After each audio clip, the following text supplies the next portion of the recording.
पुजारियों को हम पैसा देंगे, वो पैसा अब तो कट जाएगा, बल्कि मोमदन कट जाएगा। अब मोमदन भी नहीं देगा, मोमदन सारा कांग्रेस में जा रहा है। यहाँ शराब के ठेके खोलने से पब्लिक बहुत नाराज है। अपने तो शीश महल बना लिया, जब कोरोना चल रहा था दुनिया मर रही थी, उसके इलाज के लिए कुछ नहीं था, मगर अपना वो शीश महल बना रहा था। और पोर्ट जोन सी है, आदमी लेटिंग जाता है, पोर्ट के लिए 2 ईंटें भी रख ली जाती है, मगर ये तो सोने का पतरा चढ़ा के पोर्ट पे बैठता था। बता, ये आम आदमी हुआ। सबसे भ्रष्ट तो हमने चीफ मिनिस्टर पूरे हिंदुस्तान में ऐसा देखा, इतना भ्रष्ट आदमी नहीं देखा। अब के तो जो कांग्रेस का वोट था जो इन्होंने लिया था, वो कांग्रेस अपना ले रही है। सरकार इस बार आने की उम्मीद है, मुख्यमंत्री कौन बनने वाला है? मुख्यमंत्री ऐसे है, ये तो गधा आएगा नहीं, कौन? केजरीवाल। अच्छा। ये नहीं आएगा आपके, ये आना भी नहीं चाहिए। नहीं तो जितना अभी ये 10 साल के अंदर इन्होंने 20 साल दिल्ली पीछे कर दी है। केजरीवाल कह रहे हैं कि दिल्ली की बहनों का एक ही भाई है, वो है केजरीवाल। वो बहनों का भाई है? हाँ। अरे अपनी माँ का तो सका हो नहीं रहा, तो वो बहनों का भाई क्या करेगा यहाँ? पहले अपनी बहनों को तो समझा ले, दूसरे की बहनों को तो तब बहन समझेगा ना। अपने परिवार को पहले बांध ले। तो ये सबसे बड़ा बेईमान है। देखो, इसने कहा था कि मैं गाड़ी नहीं लूंगा, बंगला नहीं लूंगा, और दूसरा ये कुछ भी लेने को तैयार नहीं था। आज देख लो, इसने सब कुछ, शीला जी को बंद करूंगा, उसको बंद करूंगा, उस पे बोले मैं मुलायम सिंह पे, लालू पे। किसके साथ है? आज उन्हीं चोरों के साथ है। और जो काम दिल्ली के अंदर शीला दीक्षित के टाइम में हो गया, इसने एक ईंट नहीं लगाई है। ये स्कूल जितने भी बने हैं, पहले कमरे बने हुए थे, इनको रिपेयर किया है, और उन कमरों को भी 25 लाख रुपए का एक कमरा दिखाया है।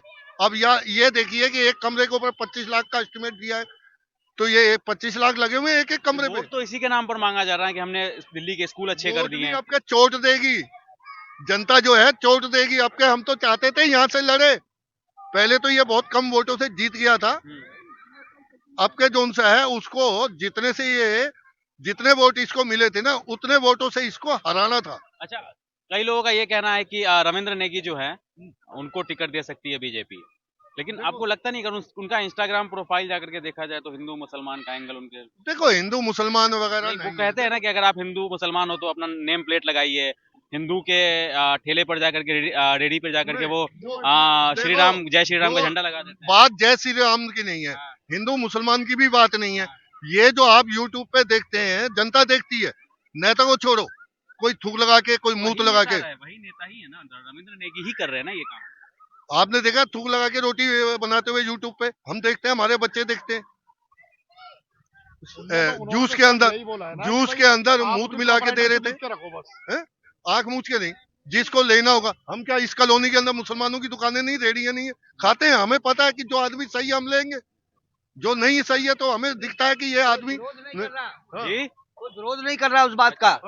जो मोमडन कर रहे हैं उल्टा सीधा काम, कोई मोमडन बोला, कोई गुरु भाई बोला इनका? पावरफुल आदमी के पास गरीब आदमी कैसे बोलेगा? पावरफुल इनसे गरीब पटरी वाले लोग कैसे जाएंगे? ये कल को उनका ठेला उठा करके जब्त करवा दे तो ये भी तो नहीं एक डर भी तो होता है। नहीं, वो नहीं कह रहे, हम कह रहे हैं इनके जो गुरु बने बैठे हैं ठेली वालों के, मोमडन मस्जिदों में जो रहते हैं, वो तो और उल्टी बात सिखाते हैं इनको। ये तो मन हटाने वाली बात है, खाने पीने में उल्टा सीधा डालना। पार्टी में नहीं है कटर, कौन सी पार्टी में नहीं है? हाँ, मुसलमानों में भी है, हिंदुओं में भी है। ये तो जनता समझेगी ना। आप कह रहे कट्टरपंथ दोनों में? हाँ जी। बाकी यहाँ जोन सा है, चुनाव जोन सा है हमारा, यहाँ आम आदमी का तो भारी है, आम आदमी का भारी है। यहाँ तो नहीं, यहाँ टक्कर जो होगी कांग्रेस और बीजेपी में होगी। आम आदमी पार्टी है ही नहीं। आम आदमी पार्टी का। अवध ओझा जी को कैसे देख रहे हैं आप? वो पढ़े लिखे नेता है, लेकिन पहले उन्होंने कहा कि बीजेपी से ही जमाना जब तक, तो पहले बीजेपी से ही लड़ना चाह रहे हैं। अरे वो जीत गए, सीधा से करनी था। अगर ये मनीष यहाँ से जीता तो यहाँ आता ही क्यों, भागता ही क्यों? यहाँ से भागने कारण यही है, यहाँ से भागने कारण यही है कि उसको यहाँ से हारना था। पिछली बार रोते रोते जीता था रवि नेगी, पिछली बार हराया था इसको, मुश्किल से जीता है 1500 वोट से। अब तो ऐसा होता कि जमात जब्त थी उसकी, इतने खिलाफ पब्लिक उसकी है। कह रहे हैं कि दिल्ली के स्कूल अच्छा कर दिए मनीष सिसोदिया जब शिक्षा मंत्री थी। अरविंद केजरीवाल के बाद दूसरे नंबर पे मनीष सिसोदिया ही आते हैं आम आदमी पार्टी के अंदर, अगर देखा जाए तो।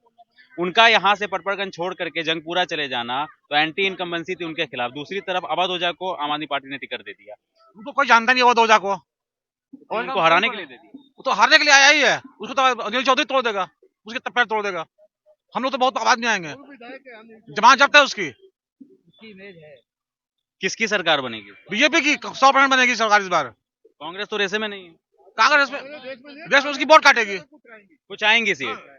हाँ जी बताइए। हाँ इसको छोड़ दीजिए, मैं पकड़ लेता हूँ।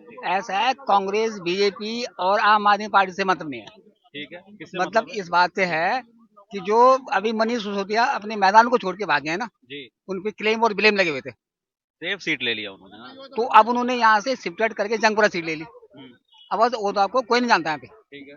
उनकी ग्राउंड है ही नहीं यहाँ पे, ना उन्होंने कोई काम किया ना उन्हें कोई जानता, ठीक है ना। तो इसलिए जो है वो वहां से चले गए, यहाँ से मनीष सिसोदिया जी, उनकी छवि खराब हो गई थी। अच्छा, ओवरऑल आम आदमी पार्टी को आप कैसे देख रहे हैं? बुजुर्गों का इलाज कह रहे हैं कि वो फ्री में कराएंगे दिल्ली के अस्पतालों में। वो सिर्फ गवर्नमेंट कह रही है कि कोई इलाज और कोई मतलब 2100 नहीं मिलेंगे, रोज विज्ञापन आ रहे हैं अच्छा, अखबारों में, रेडियो टीवी में, सब में। ये सब जो है डाटा कलेक्ट करने की सुविधा बनाई जा रही है। इसकी कोई सुविधा नहीं है हमारे पास। हम डेटा लिया जा रहा है। डेटा लिया जा रहा है जो गलत काम है। कह रहे हैं महिलाओं का बस यात्रा फ्री करवा देंगे। नहीं, कुछ नहीं कराना, उन्हें वैसे वादे ऐलान कर रहे हैं चुनाव जीतने महिलाओं के की लिए। तो बस यात्रा फ्री हुई ना। उनके लिए फ्री कर दिया, बूढ़ों के लिए क्या कर रहा है ये? बूढ़ों के लिए बूढ़े कह रहे हैं ना कि इलाज फ्री कराएंगे। वो झूठ बोलता है, झूठा कोई मालूम जीतता नहीं है। तो जो मर्जी मुझसे बोलते रहो, मुझसे बोलने में क्या जा रहा है? उनके पैसा लगा रहे बोलने में। हाँ? बुजुर्गों की पेंशन बढ़वाने का मुद्दा था। अच्छा, एक तरफ बीजेपी पैसा पेंशन नहीं दी है।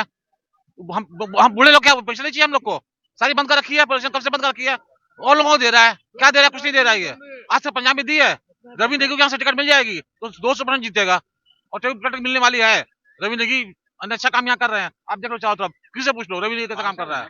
पार्षद है, लेकिन लड़े थे एमएलए के लिए, लड़े थे, अच्छा लड़े थे। मुश्किल से 1500 वोट से आ रहे हैं।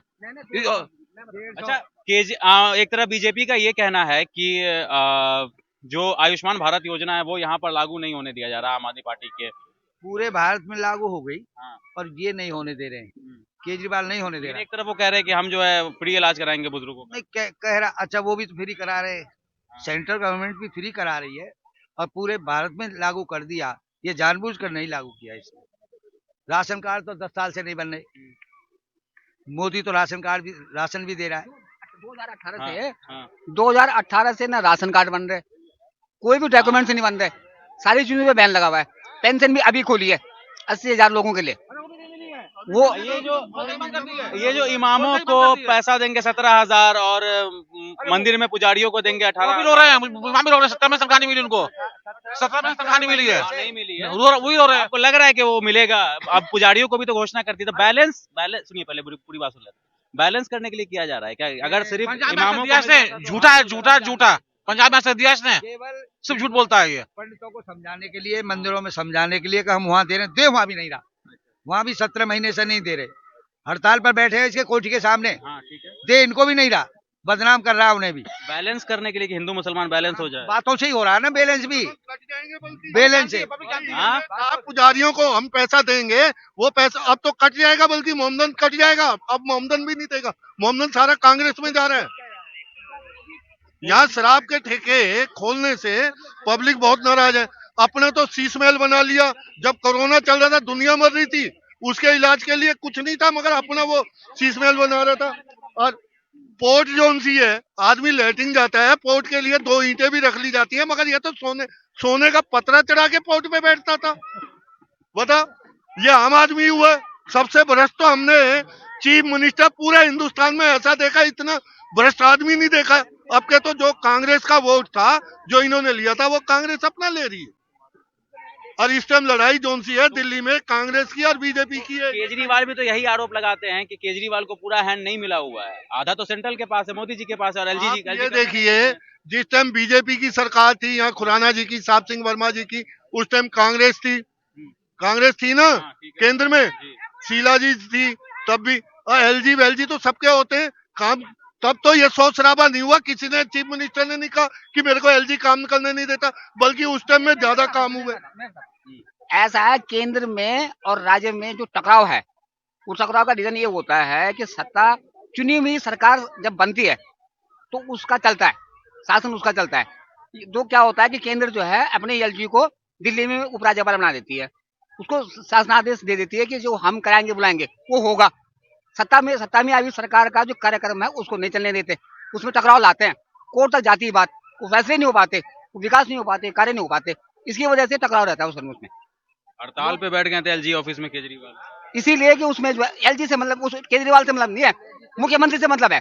अगर मुख्यमंत्री के मंत्रिमंडल को, चुनी हुई सरकार को कार्य नहीं करने दिया जाएगा तो उसका विरोध एलजी के माध्यम से होता है, फाइलें नहीं पास करता, आगे नहीं बढ़ाता, काम नहीं करने देता, रोड अटकाता है, जो केंद्र का एलजी होता है। उसमें केजरीवाल की सरकार से मतलब नहीं है, केजरीवाल को ऐसे जो सेंटर में, इसका मतलब तो पब्लिक ये करे ना, जो सेंटर में सरकार हो उसकी सरकार बननी चाहिए फिर दिल्ली में। डबल इंजन की सरकार रहेगी तो सरकार जो सत्ता में सही काम करेगी। इसका मतलब ये हो रहा है कि अगर बीजेपी सेंटर में है तो दिल्ली में बीजेपी होनी चाहिए, तब सरकार चलेगी बढ़िया, ये मतलब है।